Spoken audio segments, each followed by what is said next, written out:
Hey guys, what is up? It is me, the Chosen One, back at you again with another video, and if you're watching this video, that probably means you are new to CSGO, so the first thing I want to say is, welcome to the game. It can be really great when you know what you're doing, and it can be really bad when you don't know what you're doing. So I'm going to try to bring you 5 tips today that I wish I would have known when I first started out the game.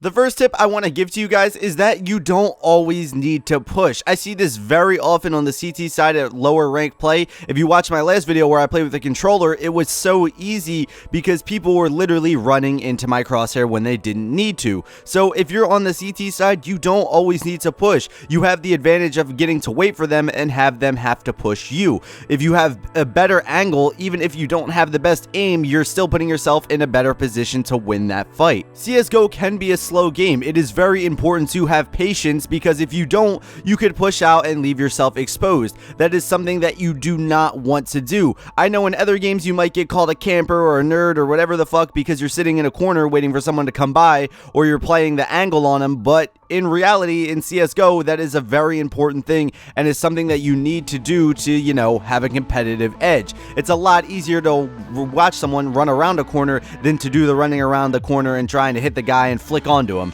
You're not Scream. You're not going to run around the corner and start flicking onto people right away. So when you're first starting out the game, it is definitely important to, you know, get the better angle on the person because you probably do not have the best aim because, once again, you're new. The second tip I have is to buy with your team. So often do I see teams not buying together and it leads to them losing rounds over and over and over again. You really have to communicate with your team and you have to make sure you're all on the same page and to make sure you're all buying the same things. Because if 3 guys buy and then 2 don't, guess what's gonna happen? It's pretty much like a 3v5. Because look at it this way, your teammates have pistols, they're not really gonna be able to do much, and then next round they're gonna buy and the other 3 are gonna have to, you know, still have pistols. So it's gonna lead to you continually losing and losing and losing because you aren't gonna be able to have pretty much an even shot at it because you're not all gonna buy on the same round, and that leads to a lot of issues and it leads to you losing a lot of rounds that you probably should have won. Since you're new to the game, you probably don't know when to and when not to buy. It is very important to the game. Keeping a good economy can help your team out, and I definitely recommend checking out a buying guide video on YouTube. There are plenty of them. My favorite, I believe, is by War Owl. He goes pretty much into depth on when you should buy, when you should save, when you shouldn't buy. It is a very good video and definitely worth checking out. If I remember, I will try to link it down in the description because the economy of CSGO is very important and can lead to your team doing, you know, better. So there will be times when you have money and your team doesn't and you need to, you know, save still, because guess what? It is very important to be on the same page. It's very important to all have the buy rounds at the same time because, like I said, if you don't, it could lead to the game getting very unfair and it could just lead to you guys losing a string of rounds, and I don't think anyone wants that. The third tip I have for you is pretty obvious and something that you probably figured out by now if you even just started up the game, and it's that you should not run and shoot. So often do I see people trying to run and shoot and then, you know, they kind of get fucked because guess what?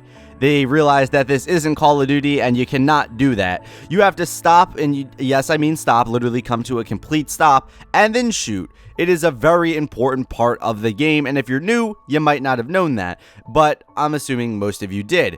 Something you might not have known is a little thing called counter-strafing. It is very important to the game. It is something that you need to do, and it's better to learn it now than later because you can, you know, perfect it. This will give you a huge edge on everyone else playing at the lower ranks. A lot of people don't know what it is. They literally just sit there and stand and try to aim at you, and it makes them an easy target. What counter-strafing is, to, you know, put it in a nutshell and make it really quick for you, is pretty much what you do is, say I'm moving to the left with the A key and I want to stop and shoot, you hit D because it's the opposite key and it will immediately stop you. If you don't really get it here, I have a more in-depth video on counter-strafing. I will link that in the description down below. Feel free to check that out. It will definitely help your aim and it should make you a better player. Number 4 is another obvious one, and it's work with your team and use your mic. I find that a lot of people aren't using their mic and they end up muting their teammates or listening to music or doing some other fuck shit that you probably shouldn't be doing while playing the game. This is a very team-oriented game, so you're going to need to use teamwork. It helps you a lot because you're getting information from your teammates constantly. You'll find out where people are. You can work together to execute strategies.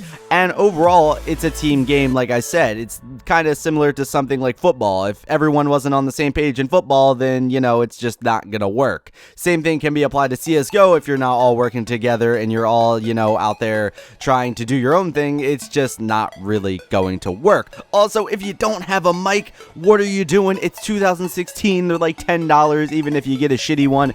Definitely get one. It is very important to this game because it's a lot quicker than trying to type out whatever you are going to say. So yes, this kind of pertains to buying with your team. You need to work with them as well, and you need to give call outs, but don't be that guy who's on the mic for 10 minutes. No one wants to hear you talk. No one wants to hear you complain. They just want the call outs, and that's all you should be giving, unless you're friends with these people and you just fuck around, I guess. I don't know, but yeah.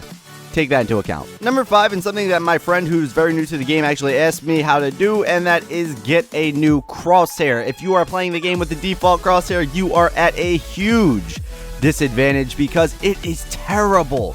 It is one of the worst crosshairs in the game, if not the worst. If you don't know, you can get custom crosshairs, and the way you do that is you put in a list of commands. There is a site where you can customize your own crosshair. I will put my personal crosshair in the link down in the description because so far I found that it's been the best one that I've used so far. It might not work for you, but you can create your own custom one. There's videos out there on how to do that. I'm not really going to go in depth that here, but I will post the website. It's pretty easy to do, and to put your crosshair on, like I said, you have to put the commands in. You're going to want to go to your options. I think it's in gameplay maybe, but you're going to have to enable your developer console. It's a whole thing. If you look it up, it is very easy to do, and you can create your own, and trust me, it will make things a lot easier. Some people play with a dot crosshair. Some people play with a big spread, small spread.